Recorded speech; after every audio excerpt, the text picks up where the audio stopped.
اس کے بعد اللہ تعالیٰ فرماتے ہیں وقال الانسان ما لہا، اور یہ حالت دیکھ کر انسان حیرانی سے کہے گا کہ زمین کو کیا ہو گیا ہے۔ تو یہ میں عرض کر رہا تھا ساعہ اور قیامہ۔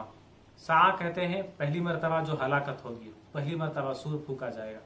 سورہ حج میں جیسا کہ میں عرض کیا یا ایھا الناس اتقوا ربکم ان زلزلۃ الساعۃ شیء عظیم، ساعہ کہا گیا، اور وہاں پر کیا بات کہی گئی کہ دودھ پلانے والی مائیں اپنے بچوں کو بھول جائیں گی، یعنی یہ سب پھینک دیں گی، اور جو حاملہ عورتیں ہوں گی ان کا حمل گر جائے گا۔ یعنی یہ دنیا کی بات ہے، حاملہ عورت دنیا میں یہ معاملہ ہوگا، حمل ٹھہرنا، دودھ پلانے کا جو معاملہ ہوگا یہ تو دنیا میں ہوگا۔